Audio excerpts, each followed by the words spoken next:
Non, le hashtag balance ton photographe n'est pas mort et la parole doit continuer de se libérer. Salut, c'est Julia et aujourd'hui on va parler des arnaqueurs photos, aussi appelés les photographes en deux mots.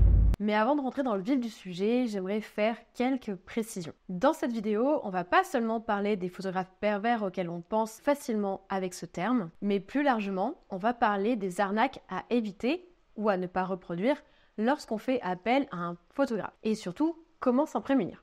Par ailleurs, je vais parfois parler d'éléments en lien avec le rôle de modèle et de photographe. Pour des soucis de compréhension et de lisibilité de la vidéo, je vais majoritairement utiliser le féminin pour parler des modèles photos, puisque les femmes sont majoritaires à être touchées par certains sujets qui vont suivre, et le masculin pour les photographes, puisque ce sont eux, en grande majorité aussi, qui sont concernés par le terme photographe. En deux mots. Ceci ne signifie pas pour autant qu'il n'y a pas de modèle homme, ni de photographe femme, et qu'on ne peut pas être réglo en étant photographe homme, modèle femme, etc., etc. Les deux statuts ne sont pas uniquement liés au genre ou au sexe d'une personne. Ceci étant dit, c'est quoi un photographe en deux mots? Sans grande surprise, il s'agit d'une contraction entre faux et photographe. Et pour ça, je trouve que Member a su trouver les mots justes pour le définir. Donc, je cite, « Ce terme ne cible pas automatiquement ceux voulant s'en prendre au modèle. Il désigne également les arnaqueurs ou les donneurs de leçons sans connaissance. Par exemple, une personne sans expérience avec un joli boîtier qui va se vendre comme photographe de mariage, en cassant au passage les prix de la profession. Conséquence, des clients mécontents par le résultat et des professionnels qui perdent en rentabilité. Un photographe, toujours en deux mots, est donc considéré comme quelqu'un qui trompe les autres en prétendant être un photographe compétent, mais qui ne peut pas fournir les résultats attendus.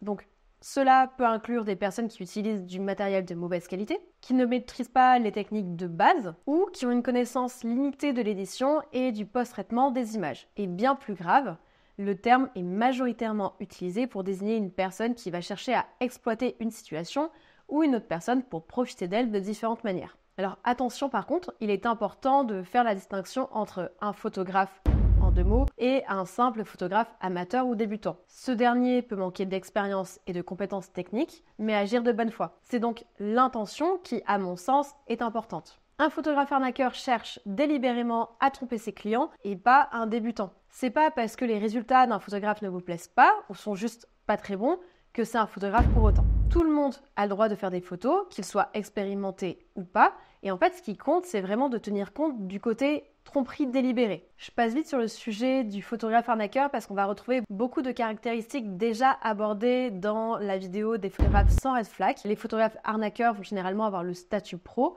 et vont surtout chercher à soutirer de l'argent à leurs victimes en proposant de mauvais services. On peut les reconnaître à différentes étapes. Déjà, avant la prise de contact, le photographe arnaqueur peut proposer des tarifs très bas pour combler son manque d'expérience, ce qui, d'une part, dénigre la profession et d'autre part, offre un service très médiocre aux clients. Donc, ceux qui sont attirés par un faible tarif vont craquer, mais le résultat sera moche et même avec un tarif bas, ce sera quand même de l'argent foutu en l'air. Et le photographe arnaqueur peut aussi promettre des résultats irréalistes, exagérés pour attirer le client. Pendant les échanges avant la prestation, l'arnaqueur peut être incapable de répondre à des questions techniques sur la photographie, les réglages, etc. Demander un acompte avant d'envoyer un devis ou de signer un contrat, refuser de signer un contrat détaillé ou d'émettre une facture, ou encore disparaître pendant des jours, voire des semaines entre la prise de contact et la prestation. Et pendant la prestation en elle-même. Il peut carrément ne plus donner de nouvelles, bloquer ses victimes sur tous les réseaux et ou refuser de rendre l'acompte qu'il pourrait avoir perçu, être particulièrement désagréable une fois sur place, ne pas faire ce qui était convenu au préalable, etc., etc. Et enfin, après la prestation, l'arnaqueur peut aussi juste décider de ne pas envoyer les photos, ne pas avoir fait de post-traitement alors que c'était convenu, bâcler tout simplement le travail, quoi. Et donc, comment s'en prémunir? La liste est à nouveau non exhaustive, mais je vous propose tout de même quelques pistes de réflexion. Déjà, vous pouvez prendre contact avec plusieurs photographes et comparer leurs offres. Vous pouvez exiger un devis détaillé et un contrat, particulièrement s'il s'agit d'une grosse prestation, comme un mariage pour les particuliers par exemple, et regardez les éventuels avis s'il y en a sur Google ou sur ces différents réseaux sociaux. Alors attention parce que c'est pas toujours représentatif. Et enfin, vous pouvez aussi décider de prendre contact avec d'anciens clients. Donc ça, c'est pour les arnaques en photo de manière générale, mais il y a aussi des arnaques liées directement au portrait en photographie. C'est plus spécifique, mais c'est très répandu que des photographes profitent de la crédulité ou du manque d'expérience de certains modèles, de certains clients, de diverses façons. Je vous parlais en introduction du hashtag balance ton photographe contre les photographes pervers. Et ça, c'est une histoire, une part qui est très sombre dans le milieu de la photo portrait. Les abus sur les modèles.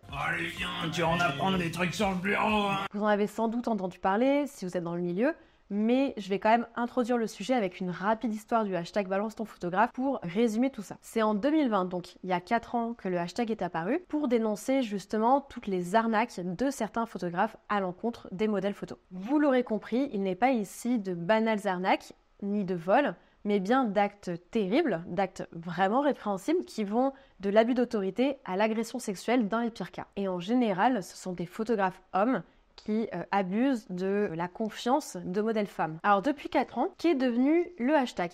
Eh ben, j'aurais aimé vous dire que le hashtag avait disparu. Ça aurait signifié qu'il n'y aurait plus de photographes pervers, en tout cas pas de cet acabit, mais malheureusement non.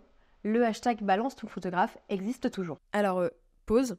J'ai écrit et tourné cette vidéo il y a plusieurs mois maintenant, et en conséquence de quoi, j'ai fait une mise à jour à propos de l'actualité, du hashtag, tout ça, à la fin de la vidéo. Pourquoi je rouvre le sujet 4 ans après ? Bah déjà, parce qu'il n'a jamais été clos. Et aussi parce que je n'ai pas trouvé de vidéo francophone récente sur le sujet, alors qu'encore en décembre 2023, la justice condamnait un énième photographe pour le viol de plusieurs de ses modèles. À mon sens, on ne fera jamais assez de prévention sur de tels sujets. C'est important d'informer les gens du milieu, mais aussi d'apprendre aux photographes débutants les comportements à avoir et ceux à éviter pour évoluer dans le milieu et dans la société de manière plus générale. De la même façon, chaque année, il y a de nouvelles modèles qui arrivent et qui méritent tout autant d'être renseignés sur le sujet. Plus encore, prendre des mesures de prévention, ça suffit pas toujours. Elles sont nombreuses, même expérimentées, à avoir subi régulièrement ou à subir encore régulièrement du harcèlement via les réseaux sociaux, des tentatives d'intimidation, des stratagèmes de manipulation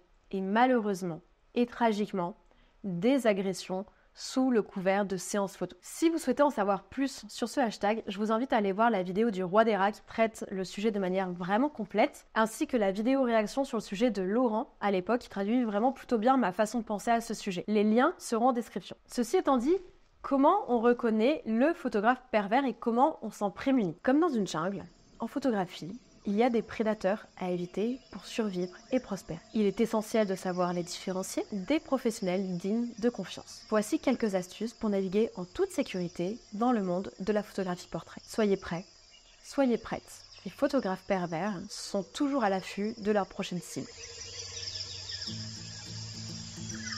Il observe en silence. Pour les éviter, vous devrez être vigilante et bien informée. Ces prédateurs prétendent être des photographes portraits expérimentés, mais leur véritable objectif est de se rincer l'œil plutôt que de capturer de belles images. Ils peuvent être jeunes, vieux, connus, pas connus, et c'est là toute la difficulté car vous pensez bien que si nous pouvions les reconnaître aisément, ils ne représenteraient pas un tel danger. Mais n'ayez crainte, tous les spécimens de cette espèce présentent des points communs. Avant la séance photo, vous pourrez les reconnaître avec des annonces trop alléchantes. Les photographes pervers se distinguent par des comportements prédatoires. Ils se cachent derrière des promesses alléchantes et des offres de carrière mirobolantes, attirant leur proie, leurs victimes, avec des mots doux et des flatteries excessives. Vous reconnaîtrez aussi souvent un photographe pervers à son ego démesuré. Le côté artistique, c'est moi. Il se vante souvent d'une grande expérience, d'un talent exceptionnel. Il utilise des mots comme expert, professionnel renommé ou photographe de célébrité pour attirer leur prochaine cible. Soyez sceptiques face à ces revendications. N'hésitez pas à faire des recherches approfondies à ce sujet et à vous poser des questions suivantes. A-t-il un portfolio, un profil Instagram, un support pour montrer ses photos ? Quelle est la qualité de son travail et le type de contenu qu'il présente ? Les photos sont-elles retravaillées ? Est-ce que sous couvert de faire de la photo boudoir, on retrouve surtout des photos de fesses sur son profil ? Pourquoi tu photographies que des adolescentes nues ? Est-ce qu'il s'agit bien de son nom sur son profil ? Est-ce que la personne ne se fait pas passer pour quelqu'un d'autre ? Est-ce qu'il s'agit bien de ces photos qu'on voit à l'écran ? Est-ce qu'elles n'ont pas été volées ? Est-ce que les modèles qu'on voit sur son profil sont identifiés ? Et si elles ne le sont jamais, évidemment, ça peut être un mauvais signe. Mais malgré ces premières indications, Nous avons un long chemin à faire. la qualité des photos et la notoriété du photographe ne sont pas gages de sûreté, mais simplement un premier signe rassurant ou non quant au profil du photographe. Les photographes pervers vous demanderont des photos de nus, ou en lingerie sans raison professionnelle valable. Ils peuvent dire que c'est pour leur portfolio ou pour un projet artistique, mais un vrai professionnel ne vous demandera jamais ça, ne vous mettra jamais dans une situation aussi inconfortable. Même les agences de mannequins ne demandent pas ça à des mannequins professionnels, donc il n'y a aucune chance pour qu'un vrai photographe vous le demande. Si le photographe insiste souvent pour des séances photos en privé ou dans des lieux isolés, s'il prétend que l'intimité est nécessaire pour avoir de meilleures photos, ne le croyez pas. Un photographe qui se respecte respectera votre confort et votre sécurité. Pendant la séance photo, un photographe pervers peut vous mettre très mal à l'aise avec des commentaires inappropriés ou des questions trop personnelles. Il peut complimenter votre apparence de manière excessive ou poser des questions sur votre vie privée dès les premiers échanges, par exemple, et ces comportements peuvent représenter des signaux d'alarme. À l'inverse, le photographe pervers pourra rabaisser sa cible pour lui faire croire qu'elle n'est pas à la hauteur et qu'elle a de la chance qu'une telle personne puisse se préoccuper d'elle. La victime pourra entendre des phrases comme « la modèle d'avant était tellement mieux que toi » ou « on dirait que tu ne fais pas d'efforts » ou « tu étais tellement plus belle sur ton profil Instagram ». Autre chose, s'il n'écoute pas les besoins du modèle, si elle a froid, si elle a faim, si elle a chaud, si elle a besoin d'une pause, mais qu'il n'en fait rien, c'est qu'il s'agit à nouveau d'un photographe véreux. Par ailleurs, bien que cela puisse être de l'ignorance chez les débutants, toucher une modèle pendant une séance photo peut être un acte qui révèle une première tentative d'intimidation ou une approche malsaine. Ça peut être même ne serait-ce que remettre une mèche de cheveux en place, mais dans ce cas-là, n'hésitez pas en tant que modèle à signaler au photographe que ce geste n'était pas approprié. Enfin, le photographe pervers peut utiliser sa pseudo-autorité. Il peut vouloir inciter, voire contraindre la modèle à faire ce qu'elle ne veut pas ou ce qui n'était pas prévu en amont. Par exemple, annoncer pendant une séance photo de lingerie qu'il veut faire des photos de nu. Je vais te demander d'enlever le bas également. Et cette pseudo-autorité, il peut aussi l'utiliser pour obliger sa modèle à faire quelque chose dont elle n'est pas à 100% OK. Parce que, je cite, « les autres le font, elle non ».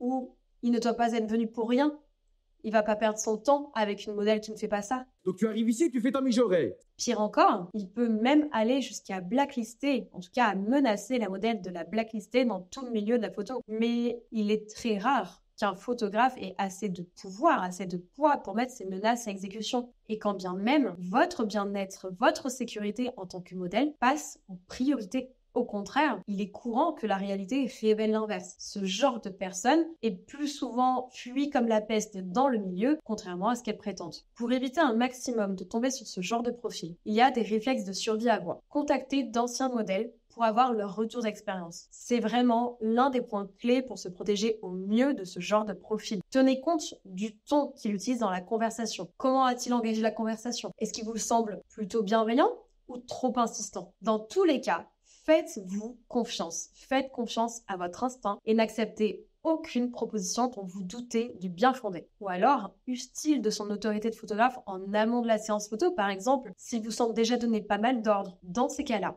il est impératif de fuir immédiatement cette séance photo. Si vous tenez à y aller, assurez-vous d'être accompagné pendant la séance photo. Et même si vous avez prévu d'y aller seul, posez la question au photographe. Prévenez-le que vous risquez d'être accompagné. S'il vous oppose des arguments fallacieux du style « je n'aime pas être observé en séance photo parce que ça m'empêche de me concentrer », n'y allez pas. N'importe quel photographe honnête dans ses intentions comprendra votre demande et n'aura aucune raison de vous refuser d'être accompagné. Dans un premier temps, privilégiez toujours les shootings en extérieur plutôt qu'en intérieur, au moins pour une première rencontre et jamais dans un lieu isolé. Prévenez toujours un ou plusieurs proches de l'endroit où vous allez faire votre séance photo et de l'heure. On y revient, mais ne vous rendez pas seul à une séance photo, surtout si c'est votre première rencontre avec un photographe. Emmenez un ami ou un membre de votre famille avec vous, parce que leur présence va dans tous les cas dissuader les comportements inappropriés. Il va assurer votre sécurité. Dans tous les cas, mieux vaut être prudent et sécuritaire que regretter plus tard. Restez vigilant et vigilante et faites toujours des recherches approfondies sur les photographes avec lesquels vous envisagez de travailler. Vérifiez les références, lisez les avis, n'hésitez pas à poser des questions. Un photographe honnête, digne de ce nom, n'aura rien à cacher. Au moindre doute, vous êtes en droit d'annuler ou de ne pas vous rendre à la séance photo prévue si vous avez vu des signaux d'alerte. Attention, ça ne veut pas dire qu'il faut planter les photographes au dernier moment sans raison, parce que vous avez la flemme, parce que je vois déjà les commentaires venir sur la question. Mais quand il s'agit de votre sécurité, vous passez en priorité. Et je le redis, mais n'envoyez jamais des photos de vous nus ou en lingerie.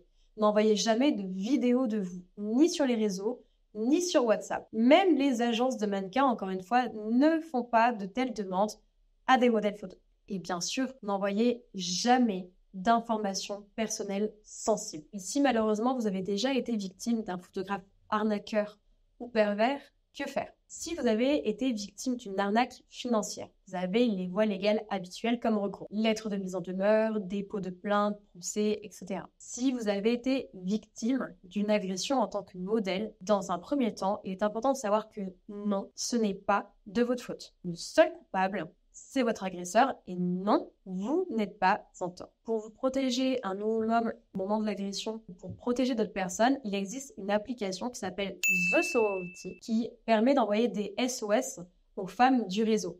Celles qui sont proches de vous vont recevoir une alerte sur leur téléphone. Ça va leur permettre soit d'arriver au plus vite pour vous aider, soit directement d'appeler les autorités compétentes. J'ouvre juste une parenthèse importante sur ce sujet. L'application, c'est aussi utile lorsque vous avez été victime d'agression, quelle qu'elle soit, photographe ou non, et que vous souhaitez lancer un appel à témoins. Si vous souhaitez parler, si vous avez besoin de parler à une oreille attentive et bienveillante, vous pouvez évidemment solliciter vos proches ou un professionnel de santé. Il y a aussi des numéros qui sont dédiés au soutien des victimes, notamment d'agressions, comme le numéro 08 victimes qui fonctionne 7 jours sur 7 et que je vous affiche à l'écran. Et ils ont aussi un mail que vous puissiez les contacter par écrit. 08 victimes, c'est une plateforme téléphonique qui s'adresse à toutes les victimes d'infractions, quelle que soit la forme de l'agression ou le préjudice subi. Il y a d'autres numéros qui sont accessibles via un lien que je vous mets en description en cas d'agression. Si vous souhaitez prendre la parole, vous avez plusieurs possibilités, mais ayez en tête que malheureusement, la prise de parole des victimes est souvent tournée en dérision ou minimisée. Je ne dis pas ça pour vous décourager, au contraire, car c'est un acte qui est très important, qui est courageux et qu'il faut autant que possible faire pour informer les autres, mais il faut garder ça en tête. Et surtout, si vous accusez directement une personne en la citant de manière évidente, vous prenez le risque d'être poursuivi en diffamation. Toutefois,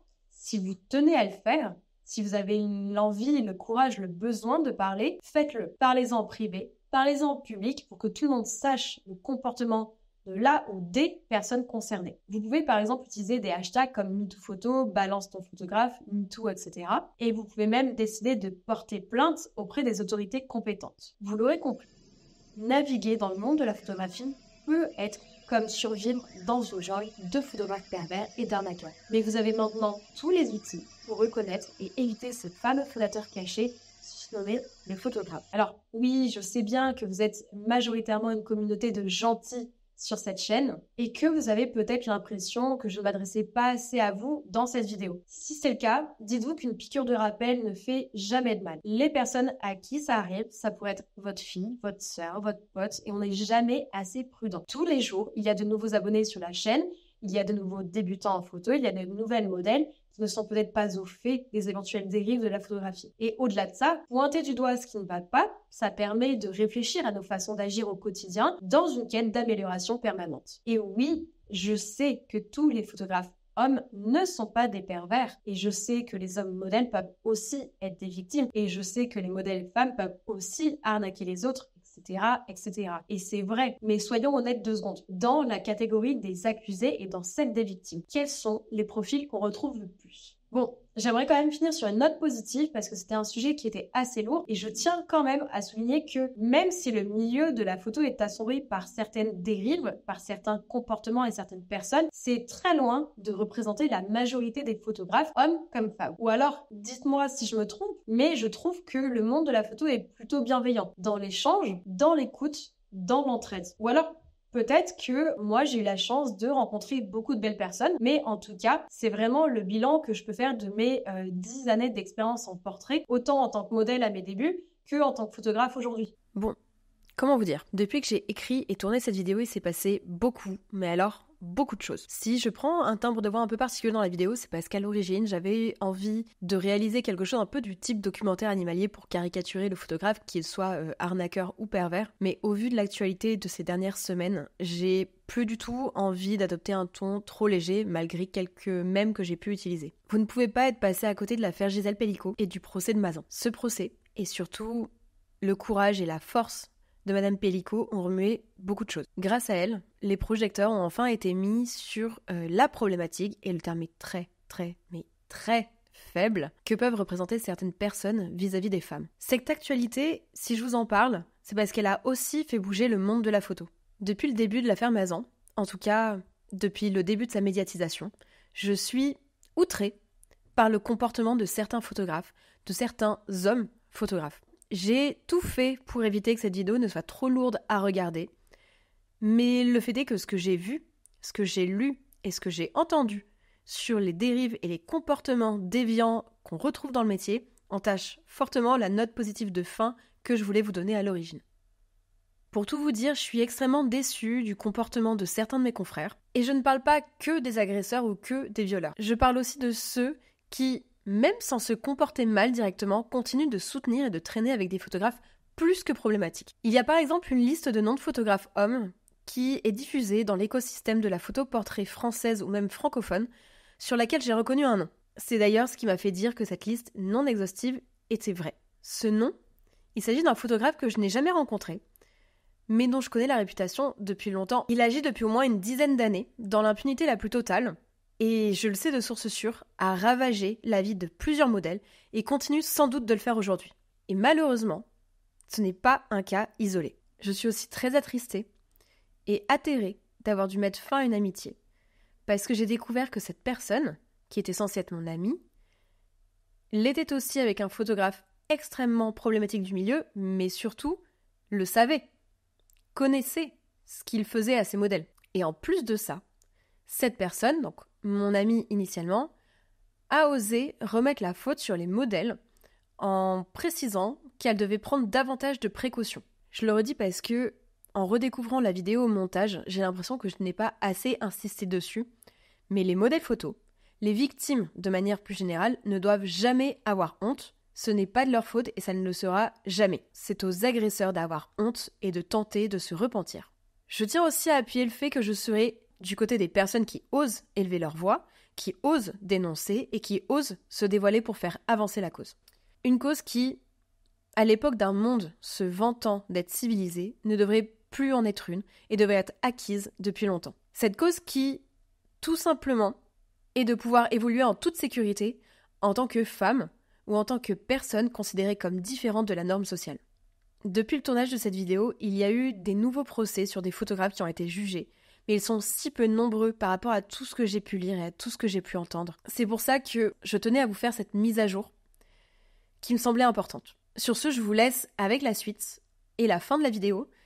Je pense toujours d'ailleurs ce que je dis dans cette vidéo, même si aujourd'hui je suis un peu moins optimiste. Si vous êtes modèle ou que vous souhaitez le devenir, ne soyez surtout pas découragés par cette vidéo. Le monde de la photo, portrait ou non d'ailleurs, très loin de n'être composé que d'escrocs. Il y a beaucoup de très belles personnes à rencontrer, femmes comme hommes, et ce, à différentes échelles, locales, nationales et internationales. Et si vous cherchez un photographe pour une prestation, je vous invite tout simplement à écouter ma vidéo sur la question et à lire mon article qui vous donneront davantage de pistes encore et de conseils pour ne pas vous tromper. Et si vous aussi vous êtes photographe, sachez qu'il est de notre responsabilité de rendre notre écosystème meilleur, plus safe et notamment en prenant soin de nos modèles et en nous comportant avec les autres membres de notre écosystème correctement. N'hésitez pas à me donner votre avis en commentaire, à liker la vidéo pour encourager mon travail, à vous abonner, à activer la cloche pour voir les suivantes. Et moi je vous dis à plus.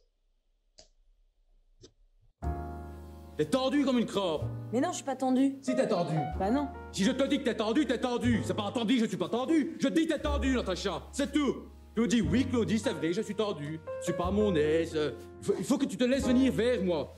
Et je viendrai te chercher, t'inquiète pas.